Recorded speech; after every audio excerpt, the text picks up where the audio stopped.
बीच एक बड़ी खबर अपने दर्शकों को बताएंगे। दरअसल अतीक अहमद पुलिस के रिमांड में है। 4 दिन की ये एक रिमांड है जिसमें लगातार पूछताछ की जा रही है और अब खबर ये सामने आ रही है कि अतीक अहमद पुलिस के सवालों से बचता हुआ नजर आ रहा है। सबसे पहले कल की अगर बात करें तो कल जो पूछताछ हुई इसमें इनपुट ये मिले कि अतीक अहमद सिर्फ हाँ और हूं में ही सभी सवालों के जवाब देता हुआ नजर आया, लेकिन आज जो अंदर से हमारे सोर्सेज इंफॉर्मेशन दे रहे हैं वो ये कह रहे हैं कि अतीक अहमद उन सवालों की फहरिस्त से बचता हुआ नजर आ रहा है जो पुलिस उससे पूछ रही है। सीधा चलेंगे अपने सहयोगी लोमस के पास जो एक एक तस्वीर एक एक अंदर की खबर हम तक पहुंचा रहे हैं। लोमस, सवाल पूछे जा रहे हैं लेकिन अतीक उन सवालों से बचता हुआ नजर आ रहा है।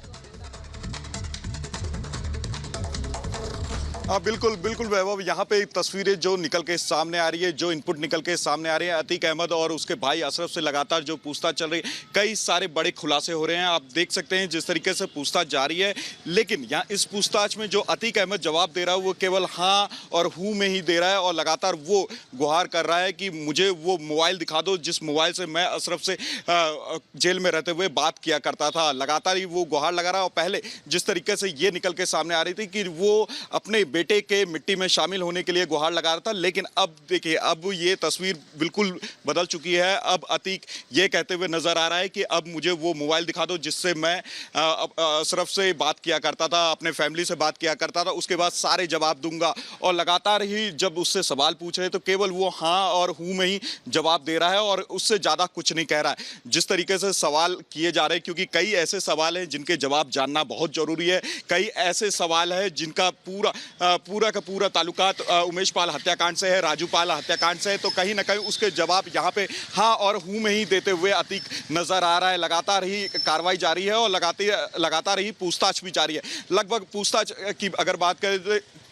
बिल्कुल अगर बात करें पूछताछ की तो पूछताछ में कई बड़े खुलासे हुए हैं। जो अतीक को मदद किया करते थे, जो अतीक को लगातार ही उसको छुपाने के लिए मदद किया करते थे, जो अपराधियों को छुपाने के लिए मदद किया, उनको लेकर भी अतीक लगातार खुलासे करते हुए नजर आ रहे हैं। हमारे साथ हमारी सहयोगी सृष्टि जुड़ी है, उनके पास चलते हैं। सृष्टि, ओवर टू यू। बिल्कुल लोमस, देखिए जिस तरीके से आप बता रहे हैं कि वह फोन की बात कर रहा है, पहले ये जानकारी ये भी थी कि वो याचिका दाखिल कर चुका था, लेकिन उससे पहले ही सब कुछ कार्रवाई जो है वो यहाँ पर पूरी हो चुकी है, अंतिम प्रक्रिया में है। और सबसे बड़ी बात यह है कि अब अतीक ये समझ चुका है कि वो पूरी तरीके से पुलिस के शिकंजे में है, उसके पास अब कोई रास्ता नहीं है बचने का, क्योंकि उमेश पाल हत्याकांड को लेकर जो पूछताछ हो रही है वो तो हो ही रही है, लेकिन यूएपीए के तहत में कार्रवाई की भी बात यहाँ पर सामने आई, जिस तरीके की जानकारी आपने दी थी। और सबसे बड़ी बात यह है कि आतंकी यानी कि हथियारों का जो लेन देन यहां पर किया जा रहा था कि एक तरीके से माना जा सकता है कि आतंकी गतिविधियों में भी संलिप्तता हो सकती है, क्योंकि सरहद पार से पाकिस्तान से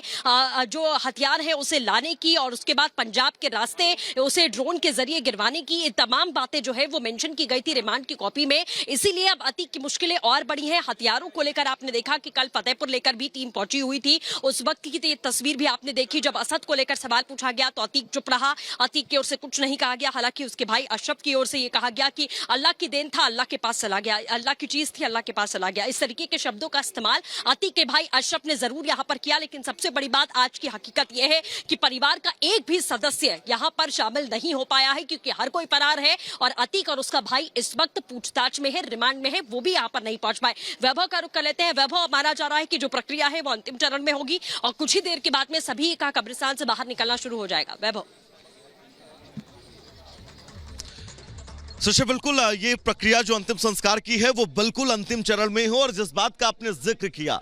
एक परिवार के अहम सदस्य का चला जाना और किसी परिवार के सदस्यों की वहां पर मौजूदगी ना होना, इस कमी को शायद अतीक अहमद बहुत अच्छे से समझता होगा। तस्वीर लगातार अभिषेक आप दिखाते रहिएगा, यहाँ पर कब्रिस्तान के अंदर उसको जो है वो दफन किए जाने की प्रक्रिया लगातार चल रही है। यहाँ पर सबसे पहले जब वो अतीक अहमद